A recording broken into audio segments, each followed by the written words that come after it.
शुरू करते हैं।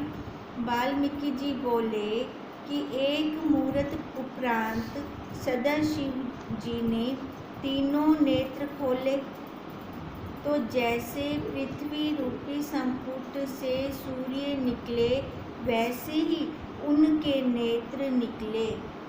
तीनों नेत्र खोले उन्होंने, मतलब ज्ञान का नेत्र भी।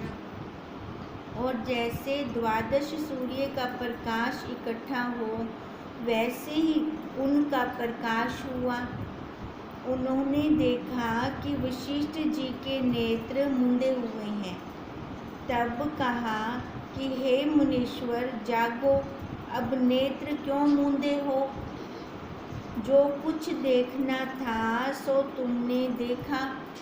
अब समाधि लगाने का श्रम किस लिए करते हो? अब खुली आंख समाधि हो, कुछ मतलब नहीं है। अब खुली आंख समाधि का क्या मतलब है कि हमारा प्रैक्टिकल लो, जहाँ पर भी कोई भी परिस्थिति है, जहाँ पर भी हमें कुछ दिखे तो सीधा अपने स्वरूप की तरफ दृष्टि जाए। आकार के साथ व्यवहार कर देना है, व्यवहार हो जाए, पर हम रुके ना, कहीं पर भी ना रुके। कहते हैं तुम सरीखे तत्ववेताओं को कुछ है या उपादेय नहीं होता। अब ये कौन कह रहे हैं? शिव जी कह रही हैं। किसको?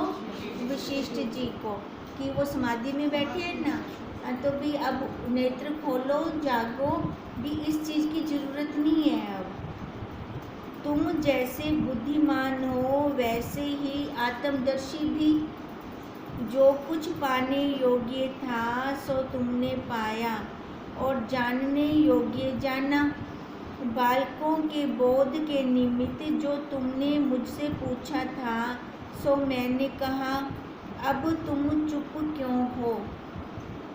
हे राम, इस प्रकार कहकर सदाशिव ने मेरे भीतर प्रवेश करके चित्त की वृत्ति से जगाया। और जब मैं जागा तब फिर ईश्वर ने कहा, हे वशिष्ठ, इस शरीर की क्रिया का कारण प्राण स्पंदन है। अब देखो, वशिष्ठ जी समाधि में बैठे थे। देखो, जब हम वहाँ सत्संग पे जाते थे बापू जी के पास, तो वहाँ पर जब सत्संग चल रहा होता था ना, और कोई ध्यान में बैठे या माला करे, तो बापूजी उसको बहुत डांटते थे उस टाइम। जब कोई ध्यान भी सत्संग चलते, सत्संग में कोई माला करे या ध्यान में बैठे, क्योंकि जो महावाक्य है वो तो फिर निकल जाएंगे। अब ऐसे ही शिव जी ने पहले उनको जाके अपनी वृत्ति के द्वारा वो जगा रहे हैं। जगाकर भी कोई जागा होगा तभी तो शब्द अंदर जाएंगे, सोए के अंदर शब्द तो नहीं जाते। अब वही उन्होंने क्रिया की। इस शरीर की क्रिया का कारण प्राण स्पंदन है। अब ईश्वर क्या कह रहे हैं? शिव जी उनको क्या कह रहे हैं? जो हमारी ये क्रिया हो रही है ना, कैसे हो रही है हमारी ये क्रिया? प्राणों के द्वारा हो रही है। प्राणों में ही शरीर की चेष्टा होती है, उसमें आत्मा उदासीन की तरह स्थित है। आत्मा ने तो कुछ नहीं करना। अब जो भी क्रिया होती है, हम जितना कर्म करते हैं वो हम करते हैं प्राणों के द्वारा। तभी प्राणायाम करते हैं कि अंदर प्राणों, नसों के अंदर बल हो, तभी क्रिया हो सकेगी। वह अब आत्मा कुछ नहीं करती, वो उदासीन है। वह ना कुछ करता है ना भोगता है। जब जीव को अपने स्वरूप का प्रमाद होता है तब देह में अभिमान होता है। अब अहंकार कब आता है कि मैं कुछ हूँ? जब अपने स्वरूप से दूर होते हैं। नहीं तो ये क्या है? एक मुट्ठी ढेर है, बस इसकी औकात इतनी है, इससे ज़्यादा नहीं है। पर अहंकार कितना बड़ा होता है कि उसने मेरे को ऐसे क्यों कहा, उसने मेरे साथ ऐसा क्यों किया। ये सारा अहंकार है। ये आकार का अहंकार बोलता है। तो अहंकार अगर बोलता है आकार का, उससे लॉस है कि हमें प्रॉफिट हो रहा है? लॉस है ना। लॉस क्या हो रहा है, जन्म के जन्म हमारे ख़त्म हो रहे हैं, जन्म मरण ये चक्कर चल रहा है हमारा, जबकि हमने इनको ख़त्म करना है। हमने अब किसी और गर्भ में नहीं जानना। अब इसलिए कहते हैं जिनको देह में अभिमान होता है और वह अपने आप को कर्ता और भोक्ता मानते हैं, इससे दुख पाते हैं और इस लोक परलोक में फिर भटकते रहते हैं। इनका कभी चक्कर ही नहीं ख़त्म होता, ना कभी हो पाएगा।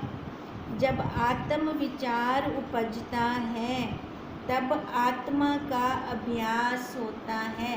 देखो, अब जब गुरु के महावाक्य हमारी बुद्धि के अंदर बैठे हैं तब होता है ना, नहीं विचार करना है, विवेक करना है, हर परिस्थिति का विवेक करना है। ये शरीर कर्म के बिना तो नहीं रहेगा। अब ये शरीर कर्म के बिना नहीं है तो सामने वाले का शरीर कर्म के बिना है नहीं, उसका भी नहीं है। कर्म का कर्म से टकराव हो जाता है, होता है, हो क्या रहा है, यही तो हो रहा है। उसके कर्म इसके कर्म दोनों की आपस में टक्कर हो जाती है। जहाँ पर देह चढ़ी पड़ी होती है वहाँ धमाका हो जाता है, यही होता है। अब यही वो कह रहे हैं कि जब तक आत्मविचार नहीं होता ना तब आत्मा का अभ्यास नहीं होगा और ना ही ये देह अभिमान मिटेगा। और ना ही जब ये देह अभिमान नहीं मिटता तो ये जन्म का चक्कर चलता रहेगा, किसी न किसी गर्भ में आते ही रहेंगे। और फिर वहाँ गर्भ में आए तो क्या हुआ, दुख। किसी भी गर्भ में आए, चाहे 4 पैरों वाली माँ के गर्भ में आए, चाहे 2 पैरों वाली माँ के गर्भ में आए, दुख तो हर योनि में है। फिर दुख तो हमारा कभी ख़त्म हो ही नहीं सकता और ना ही फिर हम कभी मुक्त होंगे। शरीर के नष्ट होने पर आत्मा का भी नाश नहीं होगा। हम मर बनाते सुखी थी माँ, होगा? मर जाने से हम सुखी हो जाएंगे? नहीं हो सकते। हम सुखी कब होंगे, हम आनंदित कब होंगे? जब अपना विचार करेंगे, स्वरूप का विचार करेंगे। कहते हैं शरीर चेतन होकर प्राणों से चेतता है। जब प्राण निकल जाते हैं तब शरीर मूक जड़ रूप हो जाता है। अब नीचे से प्राण निकलने शुरू होते हैं, देखते हैं ना, हम प्राण थे ही तक है, ये अंग इंदा रुक गए, हम थे ही तक है, ऐसे देखना शुरू करते हैं हम प्राणों को। फिर वही देखते देखते जब प्राण सारे निकल गए, बस अब इसको नीचे उतार दो, जल्दी जल्दी उतार के न तले, इनके श्वास तले बने, होता है ऐसे। कहते हैं जब तक प्राण है तब तक ये शरीर कर्म कर रहा है, क्रिया कर रहा है। जब ये प्राण निकल गए तब देखो फिर ये मूक जड़ रूप हो जाता है। चलाने और पवित्र करने वाली जो संबित शक्ति है वह आकाश से भी सूक्ष्म है। प्राण किसी को निकलते हुए दिखाई दिए? कितना साइंटिस्ट ने वो किया, अभी हम देखें कौन सी चीज़ निकल के जाती है। ट्रांसपेरेंट कांच के कैबिन में भी बंद कर दिया, मर्दा था वहीं पे भी वो बंद कर दो पहले, फिर देखेंगे क्या निकलता है। दिखा, शीशा क्रैक जरूर हो गया पर दिखाई तो नहीं दिया। अब कहते हैं वो आकाश से भी सूक्ष्म है। वह शरीर का नाश होने पर नष्ट नहीं होती, वो तो ना नष्ट हुई, वो तो आकाश में चली गई। और जब नाश नहीं होती तब नाश का भरम कैसे? जो अपनी संबित है वो नष्ट होती ही नहीं है, तो फिर मैं मर जाऊंगी, फिर मरेगा कौन? शरीर। मैं तो ना मरी कभी भी। कहते तो ये भरम कैसे फिर? हे मुनीश्वर, आत्म तत्व ब्रह्म सत्ता सर्वत्र है। वो ऐसा नहीं है कि एक जगह पे होगा तो दूसरी जगह नहीं होगा, सर्वत्र है वो। हम एक के मन की बात कैसे जान जाते हैं? एक के अंतःकरण में कुछ चल रहा होता है तो इधर पहले फीलिंग आनी शुरू हो जाती है। तो वो कैसे आती है? क्योंकि सभी के अंतःकरणों को मिलाकर उसी का एक का अंतःकरण है, वो एक है, एक सबका है वो। इसलिए कहते हैं हे मुनीश्वर, आत्म तत्व ब्रह्म सत्ता सर्वत्र है। परंतु वही भाषित होती है जहाँ सात्विक गुण का अंश मन और प्राण होते हैं। है तो वो सर्वत्र, पर हमें भाषित कहाँ होती है, उसको हम देखते कहाँ हैं, सत्वगुणी अंतःकरण में, जहाँ प्राण भी है मन भी है दोनों, और अंतःकरण भी सत्वगुणी हो तभी उसके दर्शन होंगे। सत्वगुणी अंतःकरण का मतलब जहाँ पर चित्त रूपी जल साफ हो।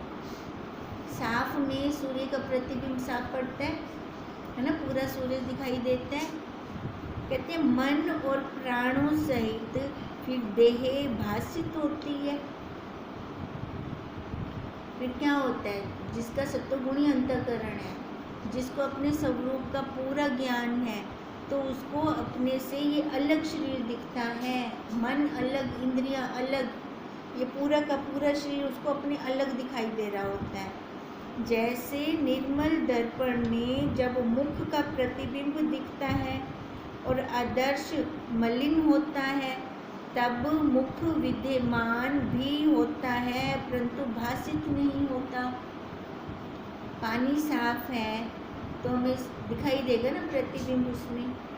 अब देखो पानी तो है पड़ा, मटमैला पानी है, और वो सामने बिंब वैसा का वैसा है, बिंब दोनों में है। फर्क किसका पड़ा, पानी का, जल का फर्क पड़ा। अगर जल साफ है तो हमें दर्शन हो जाएंगे, अगर जल साफ नहीं है तो हमें उसके दर्शन नहीं होंगे। मतलब अंतःकरण जिसका शुद्ध है तो उसको अपने साक्षी के स्वरूप की अनुभूति हो जाएगी, और जिसका अंतःकरण मलिन है उसको अनुभूति नहीं होगी। तो यही तो चल रहा है, ये गुण ही तो गुणों में बरत रही हैं, पर हम विचार की क्लास में बैठते हैं, हमें पता है कि हमें क्या करना है। देखो अपना सही भी अपना गलत भी हमें दिखता है ना, हम अपने साक्षी आप हैं ना, हमें अपना दिखता है ना। अगर हमें दिख रहा है तो फिर हमें उसके लिए एक पुरुषार्थ करना है ना। देखो अब यहाँ पे लॉस सामने वाले का नहीं है, अगर हम अपने ऊपर लेप लगा लेते हैं ना तो इसका मतलब लॉस किसका कर रही है, हम अपना स्वयं का लॉस कर रही हैं। कहते हैं जैसे निर्मल दर्पण में जब मुख का प्रतिबिंब दिखता है और आदर्श मलिन होता है, तब मुख विद्यमान होते भी हमें भाषित नहीं होता, दिखता नहीं। वैसे मन और प्राण जब देह में होते हैं तब आत्मा भाषित होती है, और जब मन और प्राण निकल जाते हैं तब मलिन शरीर में आत्म सत्ता नहीं भाषित होती। देखो हम अपने ज्ञान का, अपने साक्षी का, अपने स्वरूप का हम ज्ञान कब ले सकते हैं, जब अंदर वो सत्ता होगी ना, अपनी आत्म सत्ता होगी, अंतःकरण होगा, तब हम ले सकते हैं। अगर वो ना हो फिर ले सकते हैं। तभी हम कहते हैं ना, ज्ञान के लिए ये शरीर लेना बहुत ज़रूरी है ना, ये द्वैत को लेना बहुत ज़रूरी है। अगर शरीर के बिना हम अपने मंजिल तक नहीं पहुंच सकते, इस साधन का होना बहुत ज़रूरी है।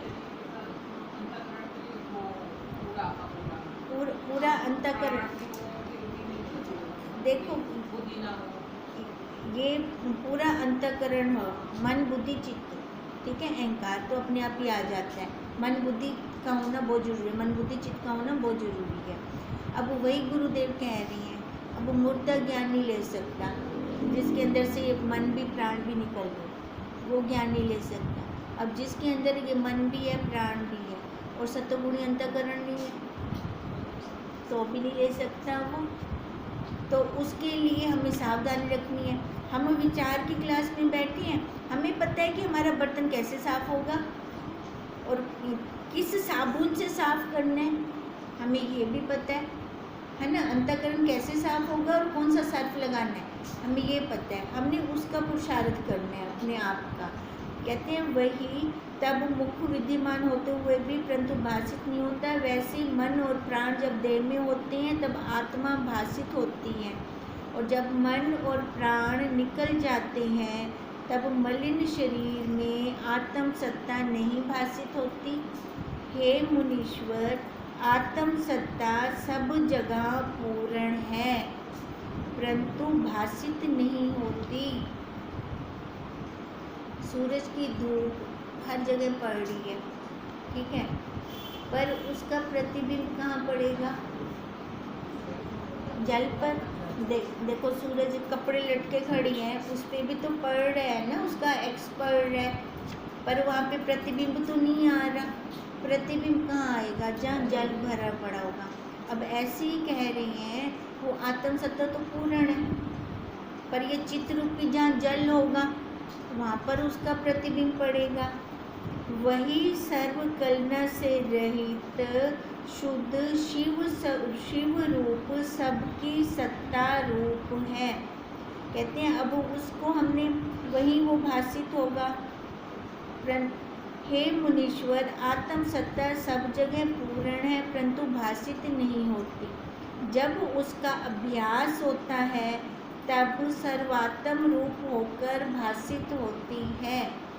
अब देखो सभी शरीर, कितनी जनसंख्या है, हम देखें सभी को अपने स्वरूप की अनुभूति तो नहीं है।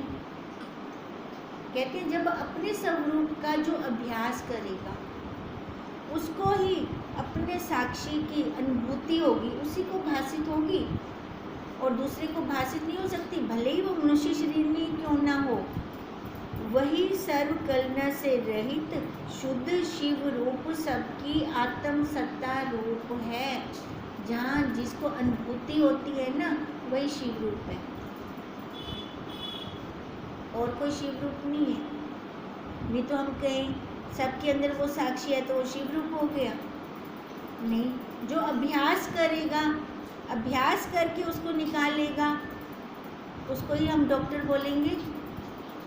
डॉक्टर की पढ़ाई तो बहुत करते हैं बच्चे, सारे डॉक्टर तो नहीं बन जाते, पर जो दिन रात लग के मेहनत करते हैं, अपने टेस्ट सारे क्लियर करते हैं, फिर जाके हम उनको डॉक्टर साहब बोलते हैं। अब ऐसे जो दिन रात अपने आप का प्रयोग करेगा, अब प्रयोगशाला भी तो देखो, हमें बाहर कहीं नहीं जाना, कितनी सहूलियत है, हमें अपने आप का ही निरीक्षण करना है बस, और किसी दूसरे का नहीं करना। फिर जाकर वहाँ उसकी अनुभूति होती है। कहते हैं वही शिव रूप है, जिसने अनुभूति कर ली वही शिव रूप है, वही सबकी सत्ता रूप है। विष्णु, शिव, ब्रह्मा, देवता, अग्नि, वायु, चंद्रमा, सूर्य आदि सब जगत का आदि शरीर वही है। अब जिसने अनुभूति की तो वो अनुभूति में क्या कहेगा? एक मटके को जान लो, सारे मटके जाने जनाएंगे। अनुभूति तो यही हुई ना। अब कहते हैं उसके आगे ना कोई ब्रह्म है, ना विष्णु है, ना शिव है, सब एक समान है, सब एक समान है, कोई अलग नहीं है, क्योंकि वो भी उसी लाइन में मिल गया। अब उस लाइन में वो मिल गया तो अलग थोड़ी रहा। जैसे नमक की पुतली जा मिली समुद्र में, वो अलग रही क्या उस जल से? वही रूप हो गई। वह एक देव शुद्ध चैतन्य रूप सब देवों का देव है, सब उसके दास और उसके चित्त का उल्लास है भी वही। और देखें तो सारे दास भी उसके, देखें तो वो राजा सबका वही का वही, चाहे वो लीला कर रहा है। अब लीला करनी है, एक से बहुत सी आम होना है, तो वो खिलौने तो बनाएंगे। अब वो खिलौने निकाले कहाँ से? अपने अंदर से निकाल कर उनके साथ खेल भी रहा है, और जब समेटने का दिल होता है तो समेट भी लेते हैं अंदर अपने। अब हमारा क्या हो रहा है? हमारी ये जितनी उपाधि हैं बाहर, ये हमारे खिलौने हैं। भगवान ने तो देखो बहुत सहूलियत दी है इस शरीर के अंदर, बहुत ज़्यादा सहूलियत दी है। जब खेलने को दिल करे खेल भी लो, खेल कर अपने घर में भी आ जाओ। पर हम सहूलियत को ना पहचानते नहीं हैं, हम देखते नहीं हैं। देखे तो उसने बहुत ज़्यादा सहूलियत इसको प्रॉफिट दे रखे बहुत ज़्यादा हर एक इंद्री से, पर हमने गलत मिसयूज़ किया, उन इंद्रियों को मैं मानना शुरू कर दिया, सबसे बड़ी गलती कर दी। अगर इसको ढांचे को मैं ना माने, सब इंद्रियों के साथ खेल कर आ जाए अपने घर, क्या घाटा है? घाटा है। गुरुदेव कहते हैं जाओ संसार में, सारा क्रिया करो, सब कुछ खा पी देख लो, सारा कुछ कर लो, आओ ना वापस बोला, अपना वापस के नियम देख ला, वही रूल मरते हैं। यही गलती हो जाती है अपने से। नहीं तो कोई जो ज्ञान नहीं है, उनको कोई सज्जा थोड़ी मिली हुई है, उन्हें हंसना नहीं, उन्हें खेलना नहीं, या उसने कोई और नहीं करना, कुछ नहीं करना, उसको कोई सज्जा थोड़ी है ब्रह्मज्ञानी को। पर हम वैसी सोच वैसी रखते हैं कि जिसको ज्ञान हो गया वो हंसेगा नहीं, वो खेलेगा नहीं, वो अच्छे कपड़े नहीं डाल पाएगा, वो कुछ नहीं कर पाए। क्यों भाई? क्या किस लिए? उसको कोई सज्जा थोड़ी मिली हुई है। उसका दिल करते तो कर ले, नहीं करता तो ना करे, पर अपने स्वरूप को नहीं भूलता, वो अपने अंदर मस्त रहता है वो। हे मुनीश्वर, इस जगत में ब्रह्मा, विष्णु और रुद्र जो बड़े देवता हैं, वे उसी तत्व से प्रकट हुए हैं। अब जो भी बड़े देवता हैं, बड़े क्या छोटे क्या, सारे ही तो निकले। अब उनको बड़ा क्यों कहा? क्योंकि वो अपने स्वरूप में रहे, वो भूले नहीं, है ना। भले आकार में आए, फिर भी आकार के साथ व्यवहार किया, व्यवहार करके देखो अपने आप लय हो गए। फिर जैसे अग्नि से चिंगारी उपजती है और समुद्र से तरंग प्रकट होती है, वैसे ही हम उससे प्रकट हुए हैं। तरंगे हैं। अब तरंग जल से भिन्न तो नहीं है, चिंगारी अग्नि से भिन्न तो नहीं है, अग्नि का ही तो रूप है।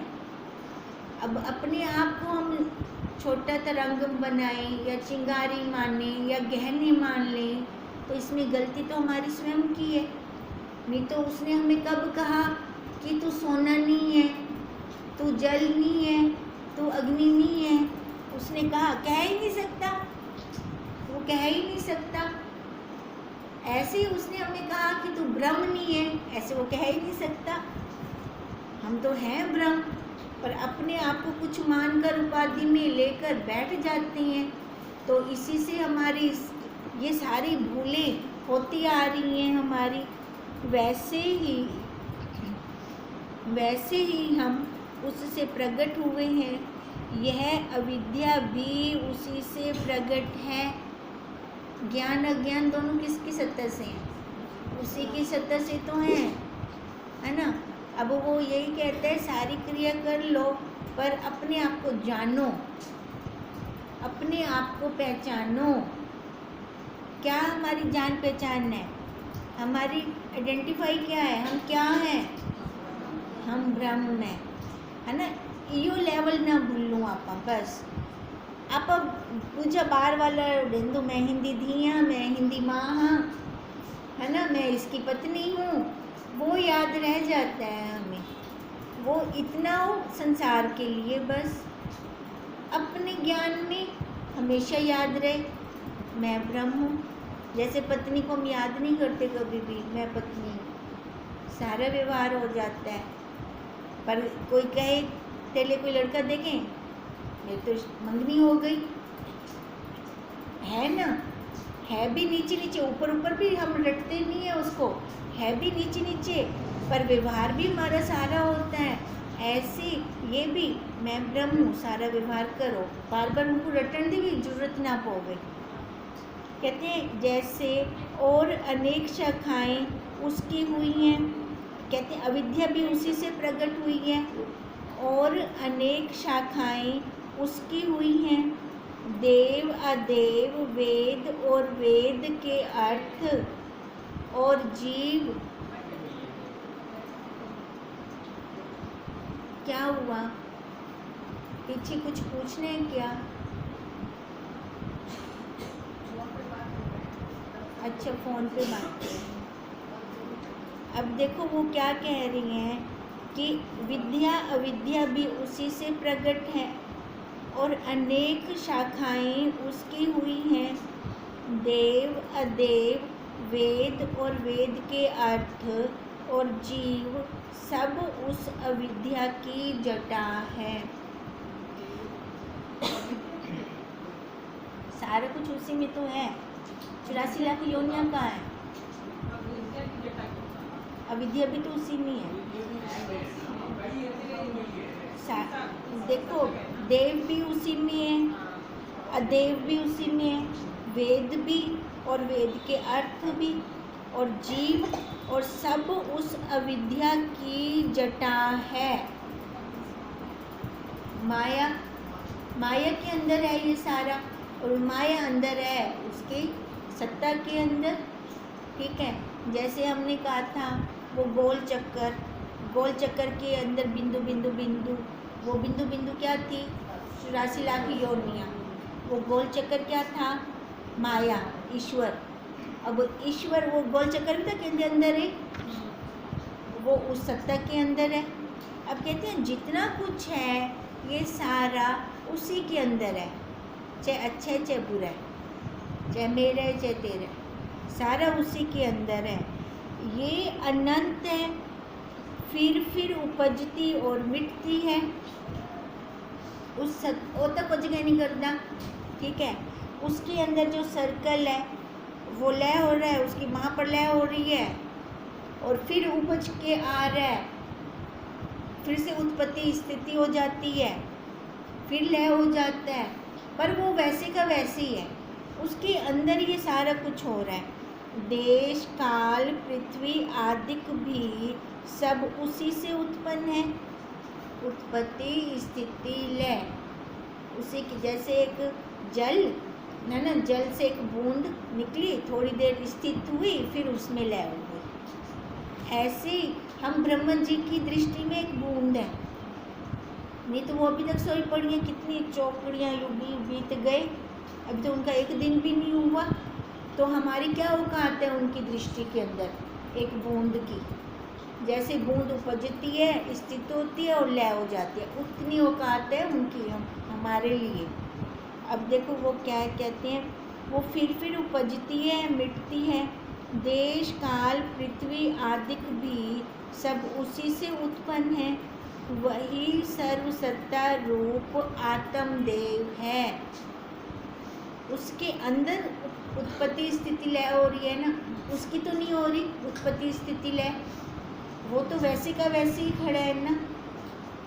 कहते हैं जो वैसे का वैसे खड़ा है ना, वही सबका देव है, वही सर्वसत्ता रूप आत्मदेव है।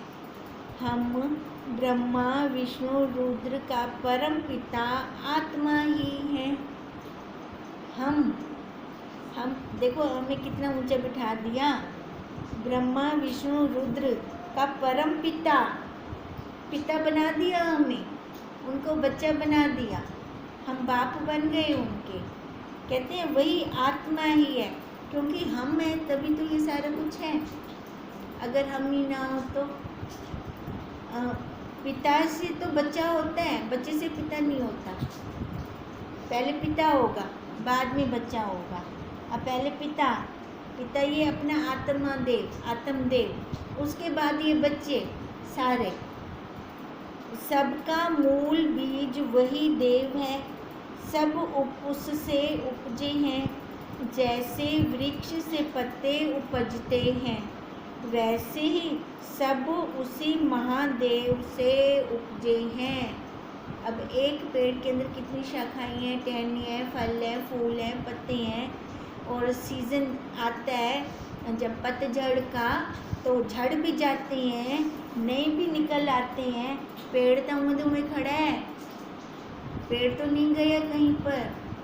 अब वो सत्ता वैसे की वैसे खड़ी है, हम आ रहे हैं, झड़ते हैं, चले जाते हैं, फिर नए उगते हैं, वो नया रूप लेकर आ जाते हैं। फिर सबका अनुभव करता, सबको सत्ता देने वाला और सब प्रकाशों में प्रकाशक वही है।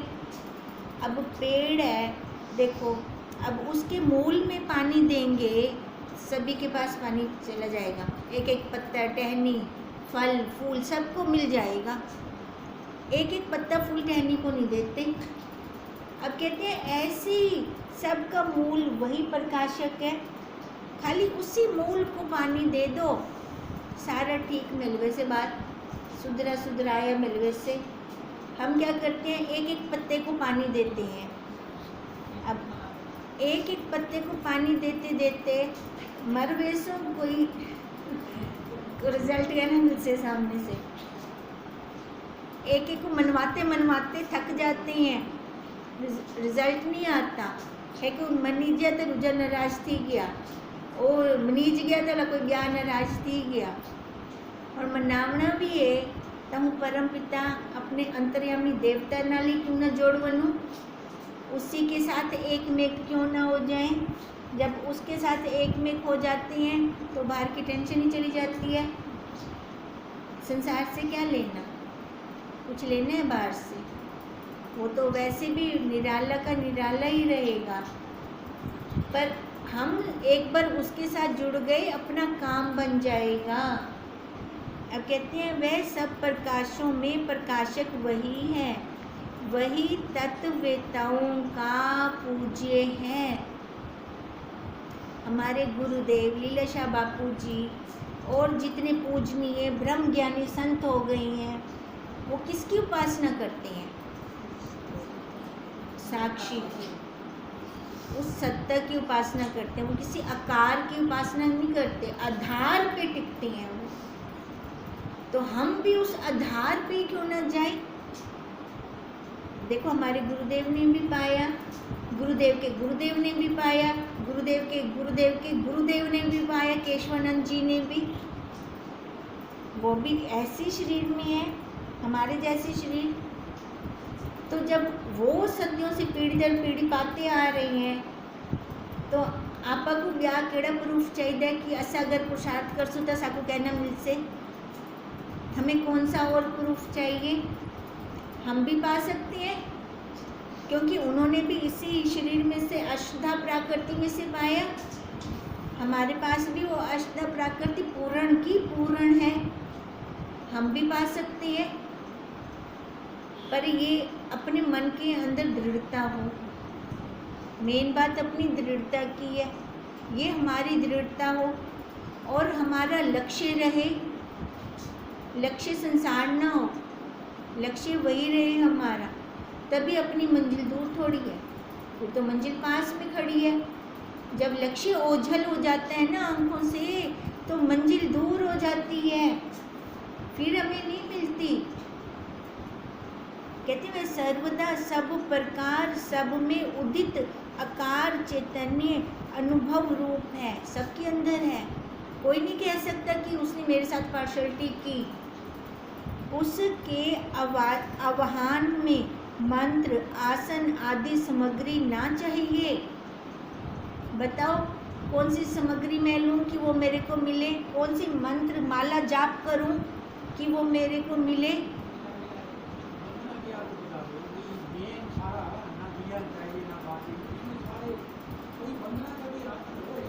अब देखो उसके लिए कुछ भी नहीं चाहिए, मिला मिलाया है, सबके पास है।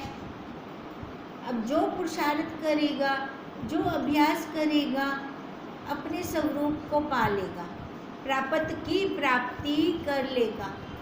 जो अभ्यास ही नहीं करते, देखो राजा से मिलने जाना है, जो घर से निकलेगा वही कह सकते हैं ना भी मेरे को ये अड़चने आई या सिपाहियों ने मेरे को मिलने नहीं दिया। जो घर से ही ना निकले और खाली इसी डर से बैठा रहे, सिपाही रोक लेंगे, मैं नहीं मिल पाऊँगा, जाने का क्या फ़ायदा है। वो तो खाली अपने ख्याल बना रहा है, अपनी कल्पना में बोली जा रहा है, घर से निकला नहीं, उसको अड़चनों का पता नहीं है कैसे कैसे आया है।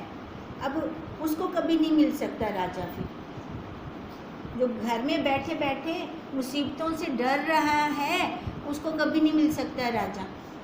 राजा उसी को मिलेगा जो निडर होकर एक बार घर से निकलेगा, अब अपना घर बार नहीं छोड़ना, उधर मत जाना, मतलब अपना पुरुषार्थ करना। जो अपना पुरुषार्थ करेगा एक बार निडर होकर कि क्या रखा है संसार में, एक बार इसको मारो लात और आजो अपने स्वरूप के अंदर, फिर देखो वो मिलता है कि नहीं मिलता। हम एक एक जगह पर रुकते हैं, एक एक उपाधि में रुकते हैं, संसार को अच्छी तरह से लाते नहीं मार पाते। जो संसार को अच्छी तरह से लात मारेगा ना, वो देखो दूर नहीं है फिर अपने स्वरूप से, अपनी मंजिल से, क्योंकि उसको संसार से कुछ लेना देना नहीं। वो चाहे संसार उसकी बुराई करे, चाहे वाह करे, वो रुकेगा नहीं वहाँ पर, उसको ध्यान में रहेगा। क्यों? ये संसार का रूप ही ऐसे है। आज फूल देंदे पे ते कल कांटे भी दे सकते हैं, फूल के साथ कांटे हैं ना, दोनों चीज़ ही हैं। कल कांटे भी दे सकता है, ये संसार का रूप ही यही है। पर मेरा स्वरूप क्या है? जो मेरा स्वरूप है मैंने उसे नहीं छोड़ना। दूध अपनी सफ़ेदी को नहीं छोड़ता, फूल अपनी सुगंध को नहीं छोड़ता, मिर्च अपनी कड़वाहट को नहीं छोड़ती, तो मैं क्यों अपने स्वरूप को छोड़ दूँ? फूल को जहाँ मर्जी रख दो, अपनी महक में देगा ना। इसको जहाँ मर्जी रख दो, ये भी अपनी महक दे। फिर हमारी महक क्या है? अपना स्वरूप, हमारी महक वही है। हम भी अपनी महक को ना छोड़ें। फिर ये वो नहीं छोड़ेगा जिसका अभ्यास होगा, जिसका पुरुषार्थ होगा। सर्वदा वो अनुभव रूप है, अपना स्वरूप प्रत्यक्ष है और सब प्रकार सब जगह विद्यमान है। जहाँ जहाँ उसके पाने का यत्न करिए, वहाँ वहाँ पहले से ही वो विद्यमान है। बताओ कहाँ बैठ के मैं उसका यत्न करूँ? वो तो पहले से ही विद्यमान है ना। मैं गई दिल्ली, दिल्ली में मेरे को दूसरों का अभाव होगा, अपना अभाव होगा।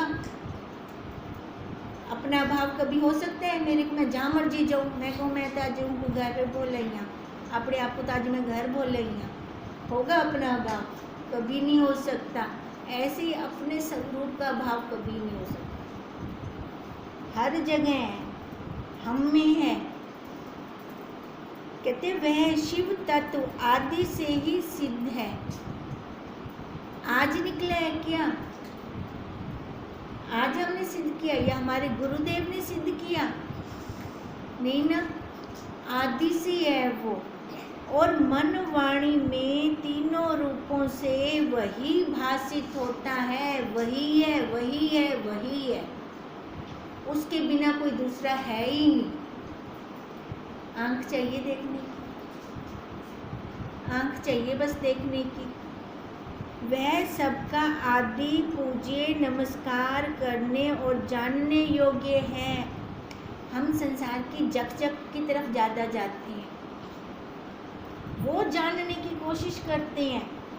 ना हमारे काम की, ना आज आएगी ना कल आएगी। बेफजूली एक एक के अंदर सिर फंसा रही हैं। क्यों फंसा रही हैं भी? वहाँ से हमारा लेना देना क्या? फालतू के संस्कार जाएंगे ना हमारे अंदर। पहले तो उतरे अपने संस्कार वेंदे नहीं, फिर एक एक जगह हम सिर फंसाएं, उनके संस्कार अंदर लें। क्या फ़ायदा है? कोई फ़ायदा? समझदार बने, समझदार बने, अपने संस्कारों को कम करें और के संस्कार अंदर ना आने दें। इतनी समझदारी के साथ रहें हम। कहते हैं जो कभी मिटने वाला है ही नहीं, ऐसा हमारा आत्म तत्व है। उसको जीव आप से आप ही देखता है।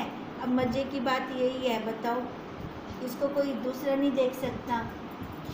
और हम ये पैसे देके ये काम करवा भी नहीं सकते। ये हम आप से आप देखेंगे। अपने आप को मन से मन को देखें, ये कहाँ जा रहा है, और उसका साक्षात्कार करें।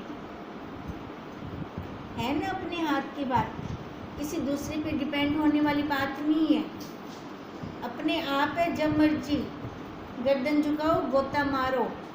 और चित्त भुने बीज की न्यायी हो हमारा, फिर उसमें कोई कर्म वासना नहीं उगती। भुने बीज में कुछ उगता है? चित्त भून जाए हमारा, एकदम पक्का वैराग्य हो जाए संसार से। ये लल्लू चप्पू पता है मेरे को क्यों हिंदी पे, ठीक है आकार के साथ व्यवहार कर दें, पर जाए ना उस जैसे पहले लय हो जाते थे उसके अंदर, अब लय नहीं होना। कहते हैं वह शिव तत्व जीव का भी बीज है। अब जो ऐसा होगा जीवन मुक्त, वही शिव तत्व का बीज है, उससे शिव तत्व निकलेगा।